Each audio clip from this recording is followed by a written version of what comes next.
Good morning, everyone, and welcome to Living Astrology with Janet Hickox. It's time to grab your cup of coffee or tea. I have a new cup. Grateful, well, ignore the lipstick there, but grateful to be able to share with all of you some astrology and some human design for the weekend. And yay, it's Friday, of course. Um, Today, we are going to kind of take a little circuitous route through some of the astrological and human design information out there. We're going to start with the moon as we usually do. And then I'm going to move to Mercury, who's today moving into the sign of Virgo, which now, if you all were listening let's see, what day was that? Wednesday. We were talking about Mercury moving retrograde very soon. So that's coming up. And then we're going to look at Jupiter's move into the gate 2 in your human design. The gate 2 is called the gate of allowing. In traditional human design, it was called keeper of the keys. Kind of a vague reference there. Not sure exactly how all of that came about. I definitely kind of resonate more with the idea of it being a gate of allowing and being more receptive. So we'll talk about what all that means.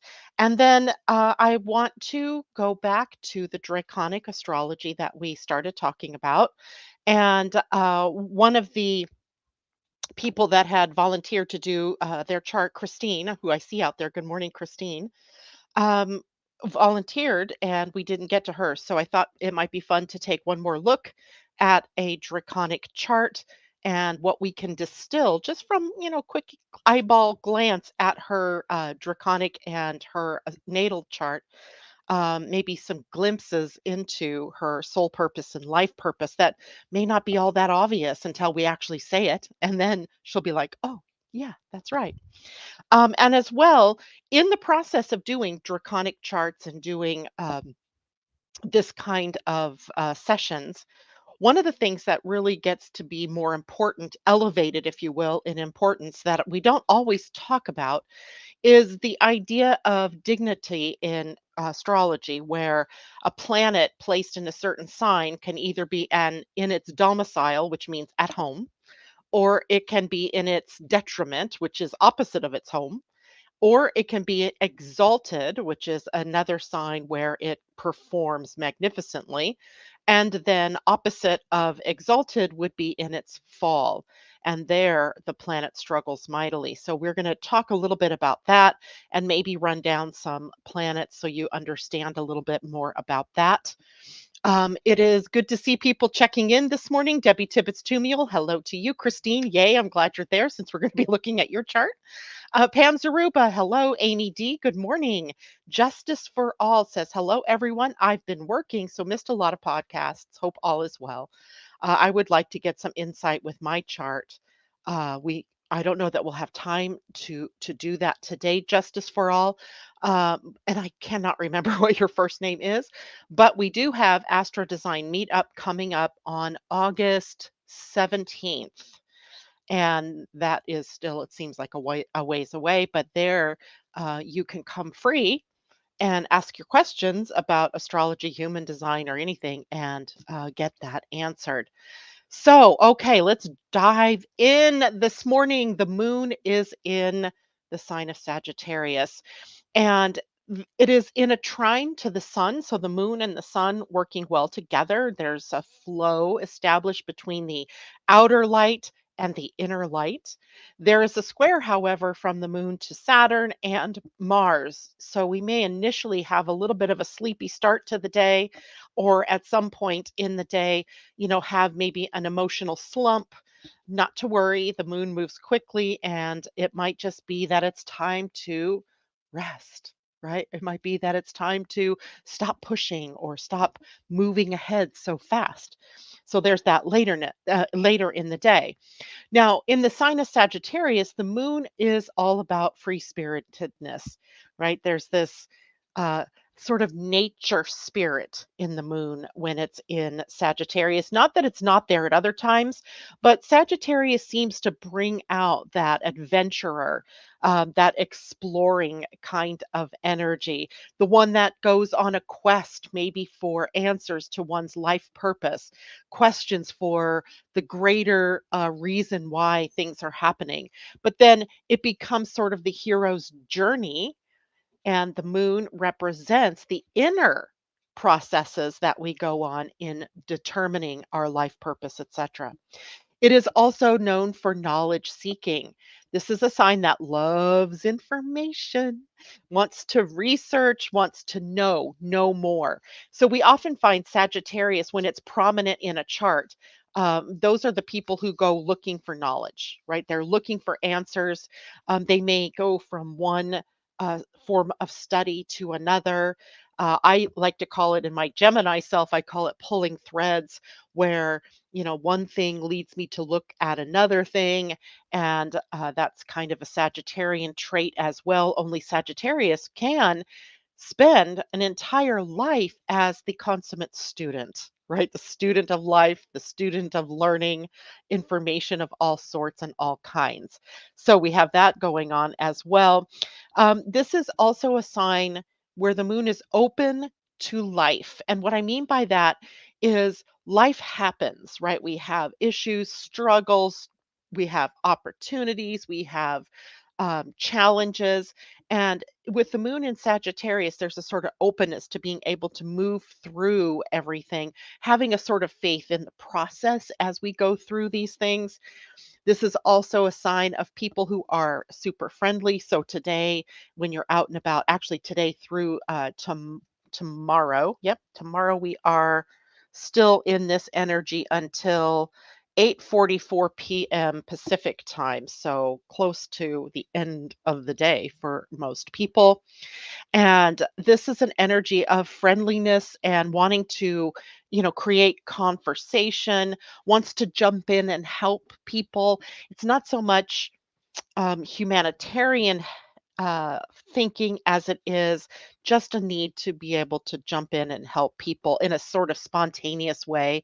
Like this might be a weekend where, or at least today and tomorrow, where you see a need and you jump in and help someone in need. But we do have to watch out for a couple of things. Remember, this is a sign that sees the big picture because it's ruled by Jupiter. And so, in the shadowy part of this, we might miss the details, right? The little things that trip you up. You might also deal with people who are being harshly honest or blunt in their communication. You may also be dealing with that in your own self, right? So being careful that what you say, how you say what you say is so important. And also, do you have permission to say what it is you might be wanting to say, especially if it's blunt, especially if it's sort of criticism. And because Mercury moves into Virgo today, we may all be becoming a little more judgmental, analytical, critical, perfectionistic, nitpicky.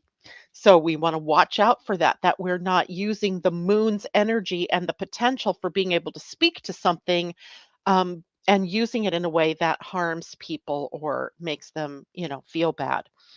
Usually it's not being done out of a wish to harm or hurt someone's feelings. It's just bluntness, right? It just comes out blunt.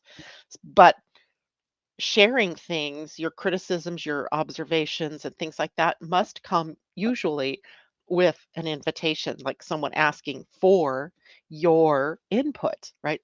Your opinion, your idea. All right. So we got to watch for that. Now, on Saturday night, if you're on the West Coast, Sunday morning, most likely, if you are on the East Coast, if your waking morning, not midnight morning, but waking morning, will wake up to the moon in Capricorn. So with the moon in Capricorn, it takes on a completely different feel, right? Here, it's about the substance of life, right? The goals, the resourcefulness.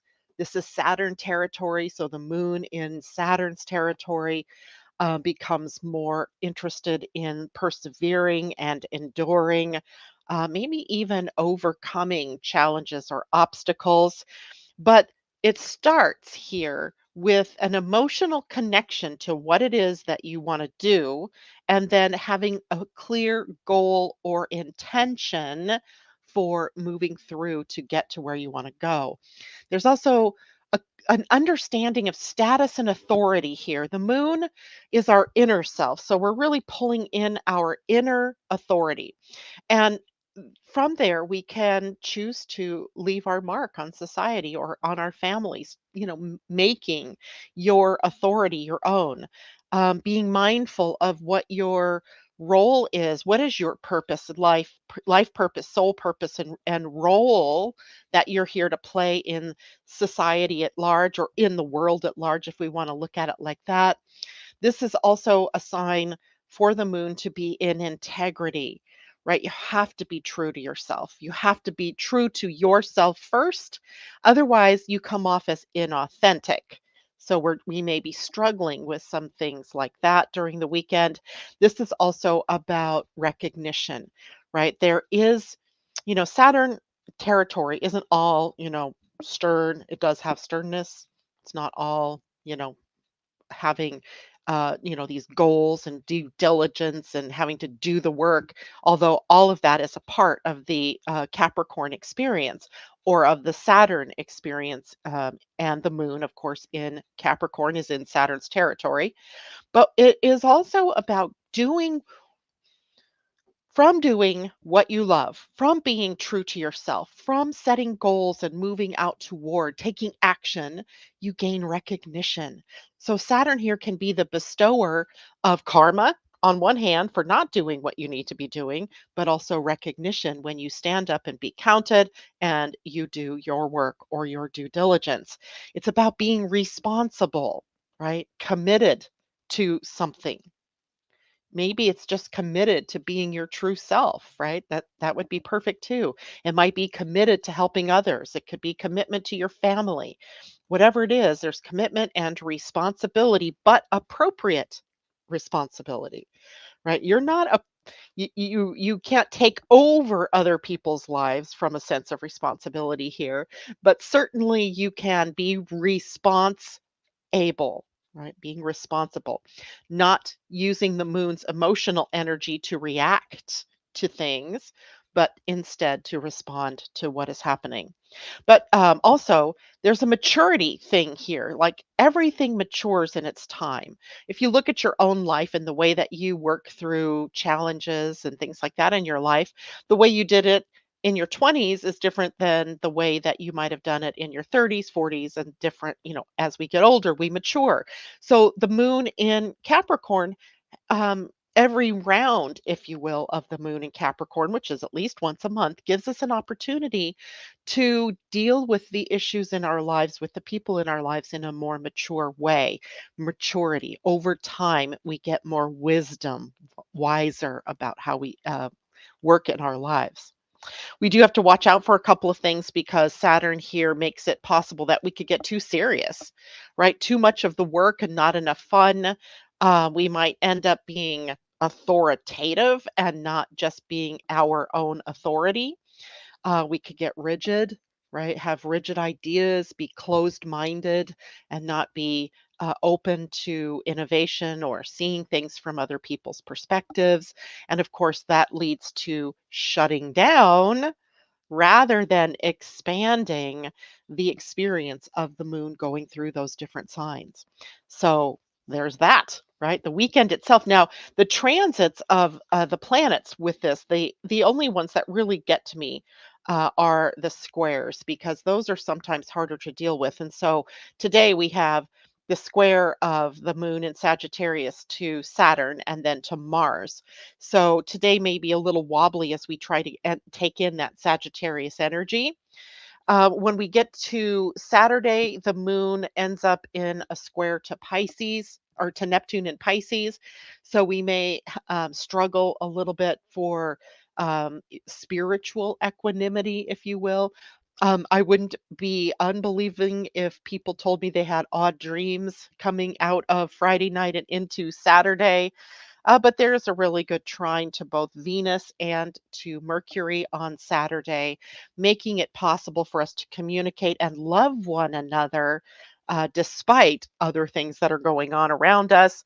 And on Sunday, there are very positive transits of the moon, including a sextile to Saturn, the ruler of the sign the moon will be in, and trine to both Mars and Jupiter. So, all in all, from the moon's perspective, it is not a bad weekend at all. We might have a couple of challenges going through the next couple of days periodically, especially if you get triggered emotionally about something.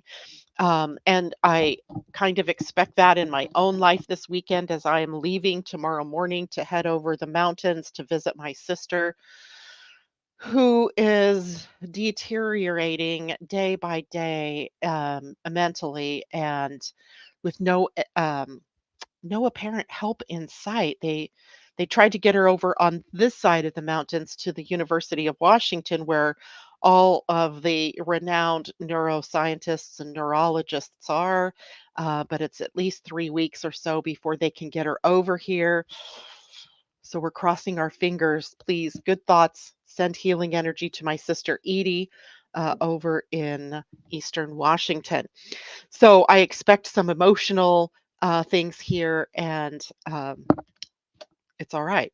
We just have to deal with what we deal with. Okay, now today, Mercury moves into the sign of Virgo. Let me see if I can get a time for us. Mercury moves into Virgo at 2:31 p.m. Pacific time. So it'll be 5:31 for those of you on the East Coast, and everybody can figure out where they are in those time zones from there. And then we are getting ready for Mercury's retrograde cycle. So we have Mercury retrograde in Virgo, the whole cycle from August 3rd until September 30th. Now that's taking in the shadow, the pre shadow, right? And then the retro shade, the shadow afterwards. So the whole cycle from August 3rd to September 30th, with the retrograde actually only from August 23rd until September 15th. It still seems like a long time, doesn't it? With the retrograde going from 21, almost 22 degrees of Virgo back to 8 degrees of Virgo.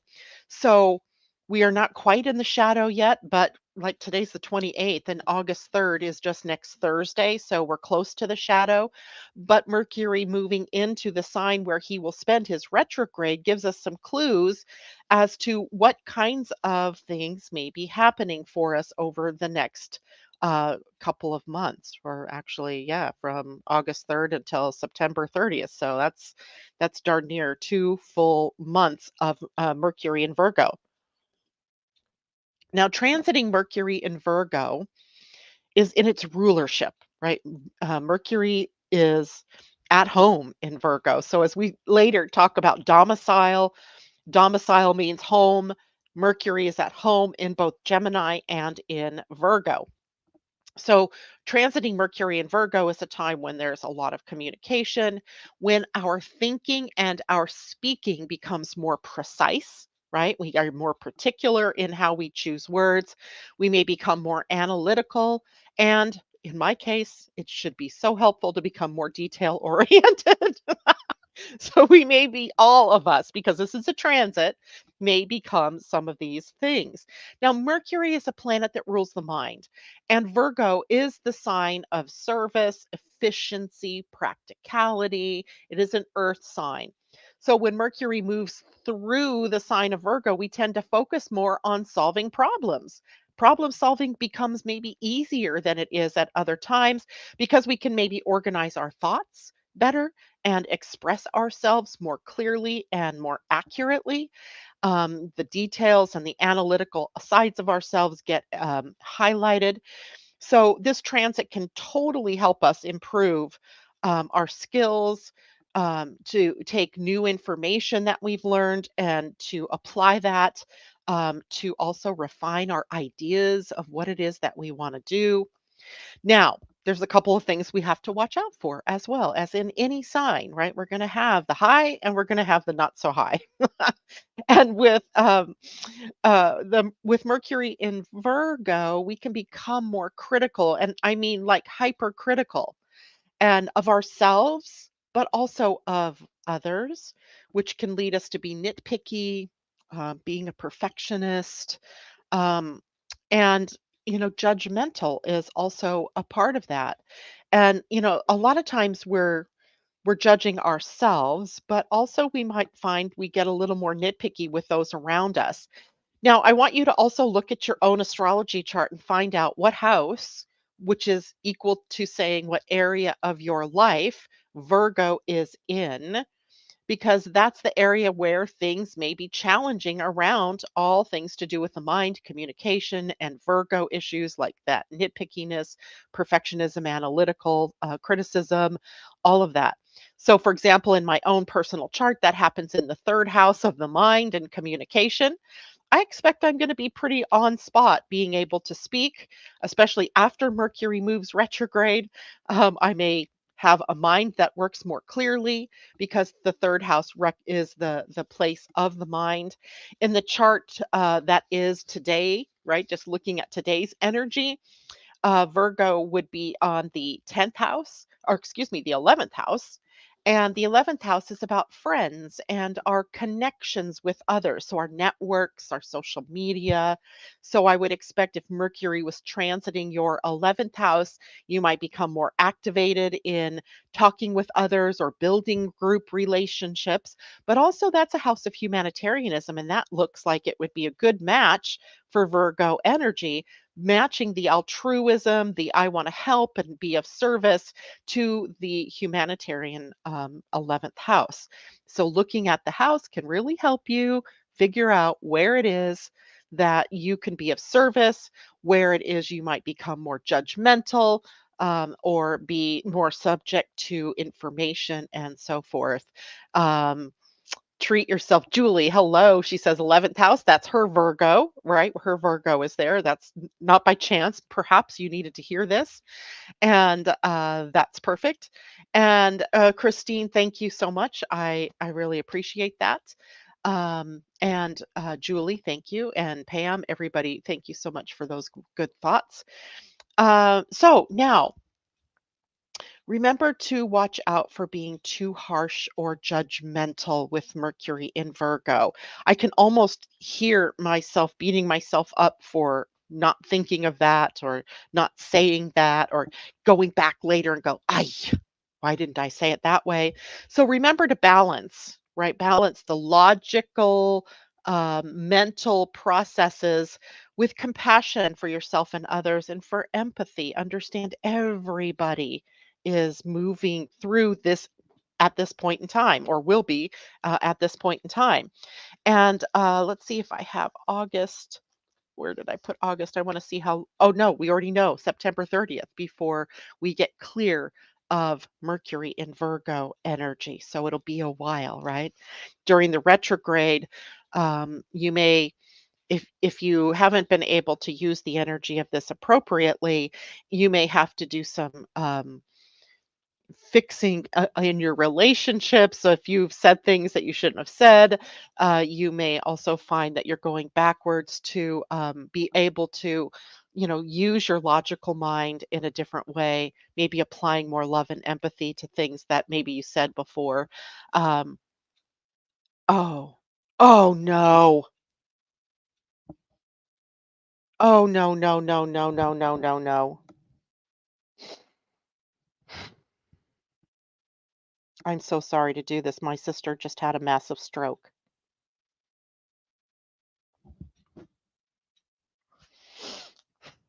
I'm so sorry. Hold on here, guys. I'm gonna have to stop the broadcast or I don't know what to do. I gotta go. I'm sorry. I'm sorry. I'm sorry. I can't handle this right now. I'll come back if I can. I'm sorry, Christine, that I won't be able to get your thing to you. All right. Bye for now, guys.